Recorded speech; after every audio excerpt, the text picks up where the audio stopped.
नमस्कार मित्रों। होली का मौसम आ रहा है तो हम आपके लोगों के लिए लेकर आए हैं होली विषय से संबंधित एक शोधपूर्ण वीडियो। जैसा कि आप सभी लोग जानते ही हैं कि हमारे सनातन धर्म का सबसे बड़ा पर्व होली ही होता है। दीपावली दूसरा सबसे बड़ा पर्व है, लेकिन होली शब्द का मतलब, होली शब्द का आशय और होली शब्द पर्व क्यों मनाया जाता है, इसके विषय में बहुत सी भ्रांतियां हैं। जैसे कि आप लोग होली का पर्व मनाते हैं तो होलिका माता की जय बोलते हैं, तो उस होलिका माता की जय बोलते समय आप लोगों के दिमाग में अक्सर यह आता है कि होलिका जो है हिरण्यकश्यप की बहन है, और हिरण्यकश्यप के साथ में, राक्षसों के साथ में, राक्षसों की बहन के साथ में हम होलिका शब्द का आशय लगा लेते हैं, जो कि नितांत गलत है। आज हमारी इस वीडियो में आप लोग समझेंगे कि होली वास्तव में होती क्या है और यह सनातन धर्म का सबसे बड़ा पर्व क्यों है। होली जैसा कि शब्द है, होली सबसे पवित्र हमारा पर्व है। होली शब्द का आशय, होली अथवा होरी, होरी शब्द का आशय अग्नि से होता है। होरी अग्नि को कहते हैं और इसीलिए अग्नि की पूजा करते हैं। हमारे सनातन धर्म में सबसे बड़ी पूजा हवन होती है, यज्ञ होता है, और इसी यज्ञ को जब हम सामूहिक रूप से समस्त वर्णों के साथ करते हैं, तब इस आयोजन अथवा पर्व को होरी शब्द के नाम से जानते हैं। होरी का संबंध किसी हिरण्यकश्यप अथवा होलिका, जो हिरण्यकश्यप की बहन थी, पुराणों में वर्णन है, लेकिन उससे इस होली पर्व का कोई संबंध नहीं है।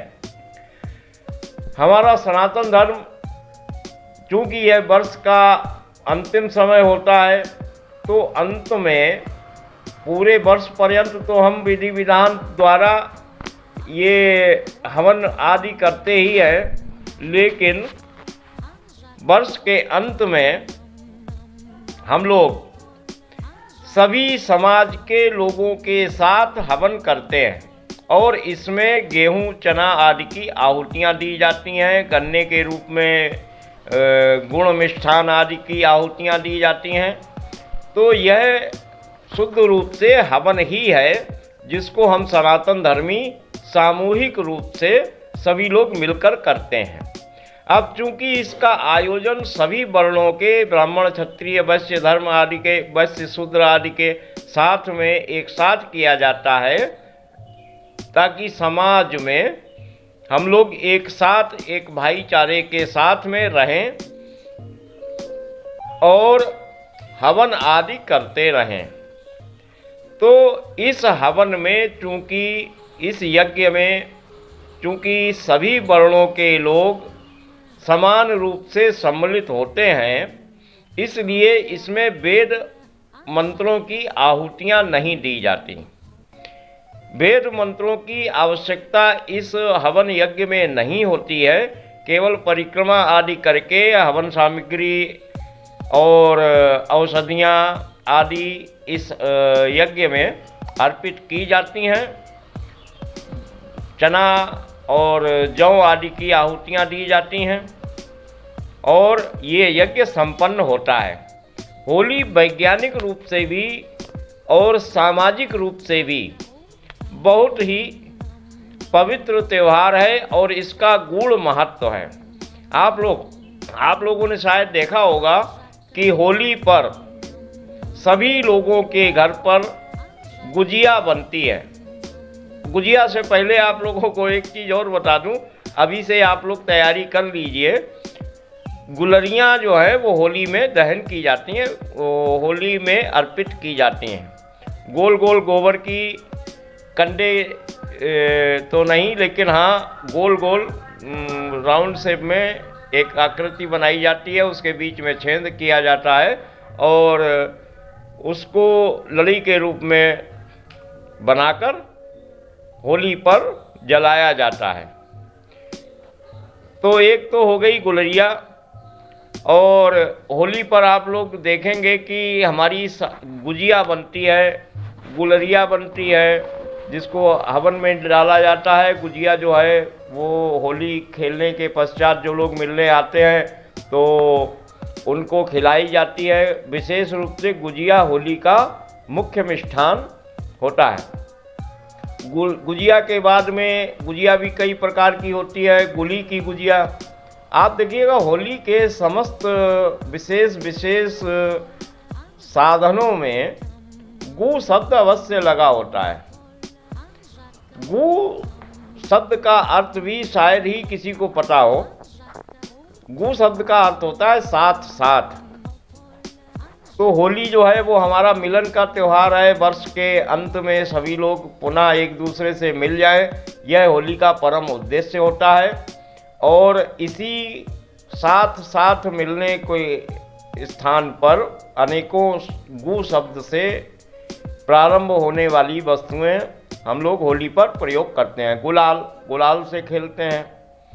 और इसी प्रकार इन गुलाल, गुजिया, गुलरिया आदि के विषय में हम आपको अगली वीडियो में बहुत विस्तार से समझाने का प्रयास करेंगे। हो सकता है आप लोगों की समझ में आ जाए। आज की इस वीडियो में तो हम केवल इतना ही बताना चाह रहे हैं कि होली जो है वो किसी दैत्य होलिका के लिए नहीं होती है। होली हमारा पवित्र पर्व है और सनातन धर्म का पवित्रतम उपक्रम जो यज्ञ होता है उसी का उपक्रम होली है। होली शब्द का मतलब अग्नि ही होता है। और जैसा कि यदि कोई व्यक्ति होली शब्द का अर्थ अग्नि ना मानने के लिए तैयार हो तो टिप्पणी करे, मैं प्रमाण के साथ उसको कि मैं ये कहाँ से बोल रहा हूँ प्रेषित कर दूंगा और संतुष्ट कर दूंगा।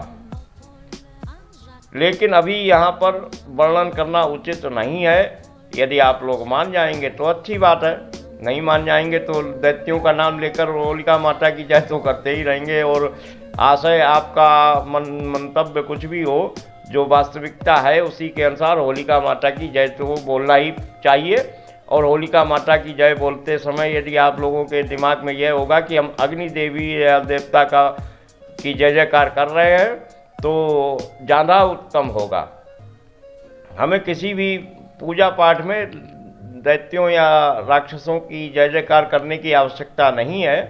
तो आशा है आप लोगों को यह वीडियो थोड़ा थोड़ा समझ में आएगा। होली का मतलब मैं आपको 1-2 दिन में और भी बताऊंगा। आप लोग हमारे चैनल को सब्सक्राइब कर लीजिए, यदि हो सके तो लाइक और कुछ कमेंट भी कर दीजिए ताकि हमारी वीडियो दूसरे लोगों तक पहुंचे। सनातन धर्मियों को जागृत अवस्था में लाना हमारे चैनल का प्रमुख उद्देश्य है। और इसी छोटे से वीडियो से आप लोगों को केवल यह बताना चाहता हूं कि होली एक सामूहिक यज्ञ है।